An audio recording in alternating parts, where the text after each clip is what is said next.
So I want to recap all of this because I want to make sure that we're talking about and you remember the things that we've said, because the title of this program is Mindset Matters. And I cannot tell you how important this is to me.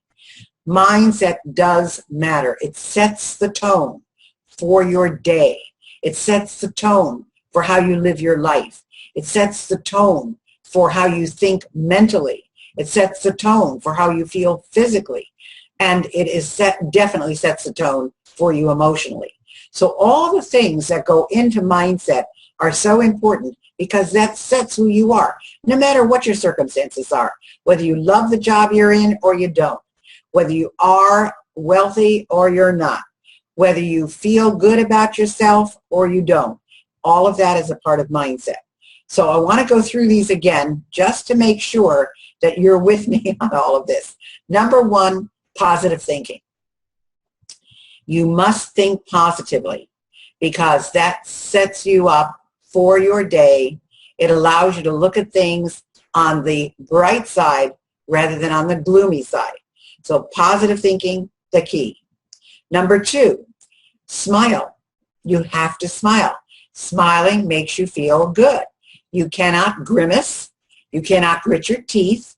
You cannot feel unhappy when you're smiling. And this is not a false smile like, no, it's a real, genuine smile. Number three, remember that 5 minutes of negative thinking takes the body 24 hours to recover from. Who has an extra 24 hours? I know you don't. I know I don't. So think about that.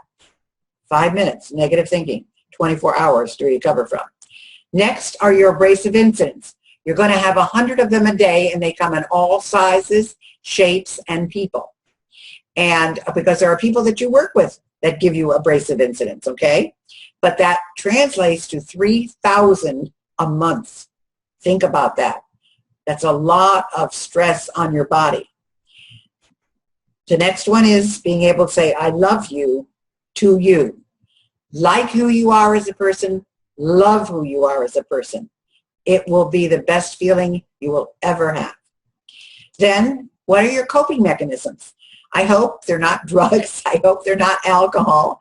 I hope they're the good things like exercise or good friends or a confidant or, like for me, pets or the water or exercise, something like that. But whatever your coping mechanisms are, again, it could be meditation. It could be just being quiet. It could be just a whole lot of things. But you need to have coping mechanisms of some sort. And then know where your stress comes from. Remember, stress comes from high demand and low control. When you are asked to do something over which you have no say at all. And too much stress results in burnout. And burnout can get you sick. So be careful of that and think about it and remember who. And this is a key thing. I didn't really talk about this, but I do want to mention this. Think about who your stressors are. I always tell people, you know, when you get that feeling, you know, I talked about it with the abrasive incidents, that when someone comes in and you get that, that's a stressor. So start writing those down. And what will happen is you're going to find out it's not a lot of people who stress you. It's the same people who stress you all the time. And it's the same circumstances that stress you all the time.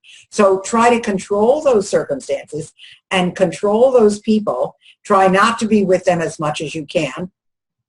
Try not to put yourself in the circumstances like that. It will make a big difference. So that is stress that you have to worry about. The next is, again, what do you control and what don't you control? Don't get upset when the plane doesn't fly, or don't get upset when, you know, they don't have what you want at the supermarket, or don't get upset, you know, what do you control? That's what you have to look at.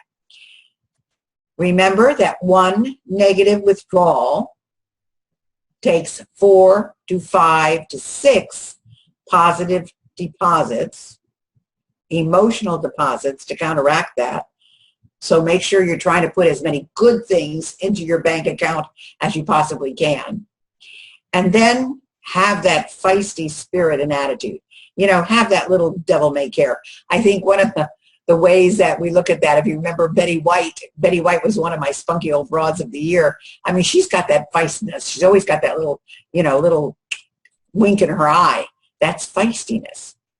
And of course, energy. The energy that you exude. It can be a calm energy. It can be a more hyper, exciting energy. But the energy that you exude is what gets across to people. So that's why it's part of this mindset. And then lastly, of course, be aware of your sense of humor. Your sense of humor is so important. When we think about laughter, in fact, I have to tell you something. I am not a fan of real heavy drama or film. I know it's artistically important, and I know that they've won many an award, an Oscar, and so forth and so on. But I have to tell you, when I watch a movie, I want to be entertained. I think all day. I don't want to think when I'm watching a film. So I really do go for the lighter films. And sometimes I amaze myself that I'm laughing out loud. I always say, why am I doing that?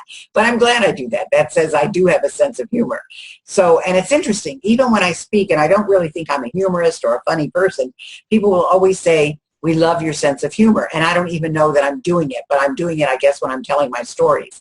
So all of those things, these 12 different factors go into your mindset. And when I talk about them, I really believe in them. I practice them. I want you to practice them too, because I think it's going to make such a difference in your life. And since I know that many of you are searching for something else in your life, you won't get it if your mind is not there properly. So mindset is a key to getting what you want out of life, finding the person that you're looking for, doing the job that you are meant to do, living the life that you want to live, whatever it is that you're doing. Mindset is a part of this, and it's a key, and they've proven it in all kinds of different areas. And athletes have found this to be true, that if they don't go in to their sport with the right mindset, they don't win. So mindset is key. I hope this has been helpful for you. I have just loved sharing it with you, and I hope that it will make a difference in your life. Thanks for coming.